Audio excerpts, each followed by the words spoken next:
সারা সকালটা একটু এরকম করেই চলে যাচ্ছে। আজকে একবার মেঘলা আর একবার রোদ হচ্ছে। আর এই যে এখন রোদ উঠেছে, খানিকক্ষণ পরেই মেঘলা হয়ে যাবে জানি। আর এই যে এটা হচ্ছে আমাদের মন্দির, এখানে রোদটা একটু ভালোই পড়েছে আর গাছগুলো বেশ হাওয়ায় দুলছে। তো এখানে এসে একটু বসেছিলাম সকালবেলা উঠে। তারপরে করলাম একটু চা, কারণ চা ছাড়া তো সকালটা শুরু করাই অসম্ভব। তারপরে ফ্রিজ থেকে মাছটা বার করছি, কিন্তু এত শক্ত হয়ে টিফিন বক্সটা এঁটে গেছে যে আমি ছাড়াতেই পারছিলাম না। তারপর অনেক চেষ্টার পরে দেখি ছাড়লো জিনিসটা। তারপরে আমি এটাকে নিয়ে গিয়ে উপরে রাখলাম। আর এই যে এখন আমি একটু আমার ডগাটা কাটতে বসেছি, কারণ প্রচুর পরিমাণে চুল উঠছে, মানে এত চুল উঠছে আমার যে বলার মতো নয়। ডগ থেকে সবসময় চুল ঝরে ঝরেই পড়েই যাচ্ছে। আর এদিকে আজকে খাচ্ছি পান্তা ভাত, তার সাথে ডিম ভাজা ঝুড়ি ঝুড়ি করে আর আলু সেদ্ধ। আর এদিকে সোনাকে খেয়ে দিয়ে চান করিয়ে দিচ্ছি। আর চান করতে পেলে তো খুব খুশি। আর আজকে ওর সাবানটা শেষ হয়ে গেছে বলে আমাদের বডি ওয়াশটা মাখিয়ে দিচ্ছি।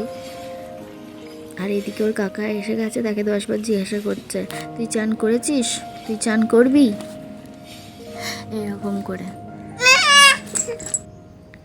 আর ওকে একটু বেশিক্ষণ সাবান মাখালেও অস্বস্তি হয়ে যায়। এই দেখো কিরকম মজা পাচ্ছে। আর ওর গামছাটা খালি খালি খুলে যাচ্ছে, আর আমি বারবার ওইটাকে আটার চেষ্টা, মানে আটকে দিচ্ছি। প্রথম আমি জানতাম না যে বাচ্চাদের জন্য মানে অ্যালাউ নেই। তো যাই হোক, এইখানে চান টান করে ওকে চান করিয়ে, আর এই দেখো একদিকে মেঘ করে আছে, একদিকে আকাশ পরিষ্কার। আর আমি এখন ওকে চান করিয়ে আমিও চান করে নিয়ে এখন ছাদে যে কটা জামা কাপড় পরিষ্কার, মানে কাচাকুচি করে ধোয়া ছিল সেটাকেই শুকনো হয়ে গেছে, এখানে মেলা ছিল, তুলে নিতে এসেছি। তারপরে এখানে চলছে রান্না, আর মাছগুলো বেশ লাল লাল করে ভেজেছি আজকে। আর এই যে আজকে পটল ভাজা হয়েছে, ইলিশ মাছ ভাজা, কাতলা মাছের তরকারি হয়েছে, আলু দিয়ে ডিমের টক, আর মাছের মাথা দিয়ে মুগের ডাল। তারপরে ছাদে এসে একটু ফুলগুলো দেখছিলাম।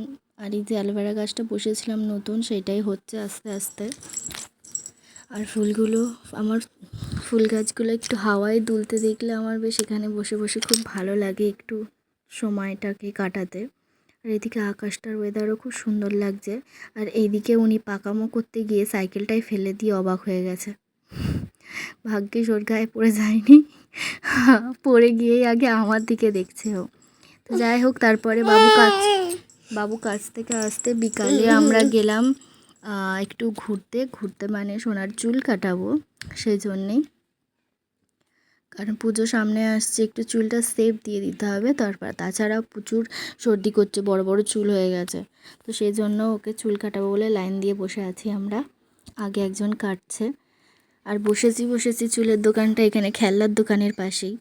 তো যাই হোক, আমার ছেলে খুব একটা কাঁদে না অন্য বাচ্চাদের মতো, ও খুব ভালোভাবে চুল কেটে নেয়। আর তারপর আমরা একটা খাট তৈরি করতে দেবো, মানে আমার মা যে বিয়েতে খাটটা দেওয়ার কথা সেটা এখন দেবে। তো সেইটাই আমরা দেখতে গেছিলাম কি ডিজাইন দেবো।